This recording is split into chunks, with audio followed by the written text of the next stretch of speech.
আমরা কি জন্য আসছি আপনি কি জানেন? আচ্ছা, আপনি কি আমাকে এই মুহূর্তে দেখতেছেন? আমি কি শার্ট পরছি? না একটু দেখা যাচ্ছে না? কালো লাল হালকা একটু বোঝা যায় যে মনে আমি বলতেছি যে হয়তো বা কালা হয়তো বা কালো। হয়তো বা কালো। আপনার এই যে এখানে যে গাছে যে লিচু হয়েছে, লিচুগুলো কি দেখা যায়? না না, একদমই না। একদমই দেখা যায়। আপনি গাছে যে হালকা একটু পাতা আছে। আপনাকে একদম জন্ম থেকে অন্ধ ছিলেন? না, আমি তো জন্মতে অন্ধ ছিলাম না। আমি তো এই তো আমার এই 3 বছর যাবতাই আমার অসুস্থ আর কি আমি হয়েছি। আচ্ছা, আপনি এই যে এখানে আমি কিছু টাকা দিছি, আপনি গুনেন তো। না, আমি টাকা চিনি না। আপনি গুনেন কয়টা নোট, 1 2 তো পারেন? হ্যাঁ, এক দুই তো পারি, কিন্তু আমি আপনি টাকা চিনতে পারবো না যে গুনেন এটা আপনি কত কয়টা? আছে। 1 2 3 4 5 6 7 8 9 10 11 12 13। আচ্ছা, এখানে 13 13 একটা 500 টাকার নোট আছে, আর আরগুলো সব 11 মানে 1000 টাকার নোট আছে। আমি শুনলাম যে আপনি নাকি মাদ্রাজ মানে ইন্ডিয়া থেকে চিকিৎসা জি, নিচ্ছেন। আমি মাদ্রাজ গেছিলাম, বেলুর গেছিলাম। তো এত টাকার যোগান কিভাবে পেলেন? এত টাকা যোগান আমি গেছিলাম, আমি তো বাইরে গেছিলাম, ফিজিতে গেছিলাম। আমার শ্বশুর বাড়িরা, আমরা, আমার বড় ভাই আর আমার বাপ আছে, সবাই মিললে আমার আর কি ওই বাইরে পাঠাইছি যে আমার সাইডটা মাইয়া যে যে বিয়ে হোক, একটা আমার কোনো ছেলে মেলে নাই। আচ্ছা, আপনার মেয়ে যে দেখতেছি, আর আর কি কি আছে?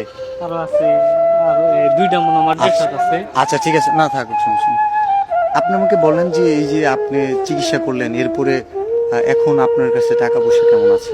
বাস না, আমার কাছে এখন বর্তমান কোনো টাকা পয়সা নাই। চলতেছেন কিভাবে? চলতেছি না। আমার একজন শালা আছে, ওই থায় এই ফিজি থায়, ও মাসে মাসে কিছু টাকা দেয়। আর আমার বড় ভাই থাকে টাকা এই কারণ বাজার, মাসে মাসে ও কিছু টাকা দেয়। আচ্ছা, আপনি কি দুজনের সাহায্য আর কি চলতেছে। চোখের চিকিৎসা কি আরো নিবেন সামনে? এখন চোখের চিকিৎসা নিবো আমি। চোখের চিকিৎসা এই জামালপুর, শেরপুর, ময়মনসিং পারবিতা ক্লিনিক আছে না, ময়মনসিং পারবিতা ক্লিনিক পর্যন্ত আমি গেছি। এরপরে এই ইন্ডিয়া গেলাম, ইন্ডিয়ার সর্বোচ্চ চোখের ডাক্তার দেখাইছি। দেখানির পরে আমার এখন চোখের কোনো ই নাই। এখন সবাই বলে যে অপারেশন করানো লাগবো। অপারেশন করবার গেলে এখন আমার প্রায় 7 থেকে 8 লাখ টাকার দরকার। ও, অনেক হ্যাঁ, টাকার ব্যাপার। অনেক টাকা। যাই হোক, এই যে টাকাটা আপনাকে দিয়ে গেলাম, হ্যাঁ, এটা কিন্তু আমি দিইনি। আমাকে তো আপনি চিনেনও না যে আমি না, কে। আমি চিনি না। আর আর যেহেতু আজকের সাথে আমরা আমার এই প্রথম দেখা বা প্রথম আচ্ছা, কথা। এটা আমি দিই নাই, এটা দিছে বাংলাদেশের যে মানুষগুলো আমাকে ভালোবাসে।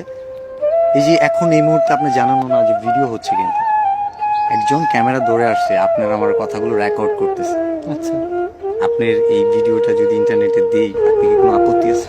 না না না, আমার আর আপত্তি কি? ঠিক আছে, এই আমার আর মানুষ আপত্তি কিন্তু কোনো কিছু নেই। ভালোবেসে আপনাকে এই টাকাগুলো দিয়েছে। যেহেতু আমি এখানে যাই কিছু আছে, যাই কিছু আমার দিছে, যেহেতু বাংলাদেশের সবাই আমার আপত্তি করে দিছে, তাহলে আমার ভিডিও ছাড়লে আমার আর কোনো আপত্তি মানুষের নেই। জন্য দোয়া চাই, আমার মানুষের জন্য কাছে- দোয়া চাই। আমি সবার কাছে, মানুষের কাছে আমি আমার নিকে দোয়া চাই, আর আবার আল্লাহ সবাইকে মঙ্গল করুক, আর এরকম অসুস্থ যাতে আল্লাহ কারো না দেয়,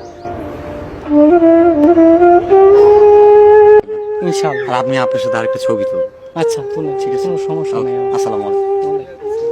আচ্ছা আচ্ছা আচ্ছা, আরেকটা জিনিস হচ্ছে গিয়ে ক্লিয়ার করি, সেটা হচ্ছে এই যে টাকাটা দিয়েছি, এটা হচ্ছে এর আগে একটা ছবি ছাড়ছিলাম যেখানে বলছিলাম যে এই ছবি থেকে যে ইনকামটা হবে পুরো টাকাটাই একজন অন্ধ ব্যক্তিকে দিয়ে দিব, একজন অন্ধ লোককে দিয়ে দিব। ওই ছবি থেকে আমাদের $103 এসেছে, যেটা বাংলা টাকায় 12,500 টাকা। সো এই টাকাটা আমি দিয়ে দিছি। এই হচ্ছে আপনার এই যে এই অনুভূতিটা কেমন? হুট করে কেউ একজন এসে আপনাকে নাম ধরে ডাক দিল, দেন খুঁজে বের অনুভূতিটা এখন, এই অনুভূতিটা বলার মতন আর আমার কাছে কোনো কিছু ভাষা নাই। কি বলবো, এমন সময় যে হাতে একটা টাকা পয়সা নাই, চলার মতো কোনো রাস্তা নাই। এই কিছুদিন আগেও যেমন আমার বড় ভাই আমার কিছু হালকা পাতলা টাকা দিছে যে তুই কিছু চলই, ওই ওডি দিয়ে মিলমাল করে এখন চলতাছি। যে এডি পাওয়ার আছে। পরে ওকে, আলহামদুলিল্লাহ, ভালো আমার থাকবেন। কাছে লাখ লাখ শুকরিয়া। আলহামদুলিল্লাহ, দোয়া চাই সবার জন্য, হ্যাঁ? ইনশাআল্লাহ। আমার জন্য। ওকে।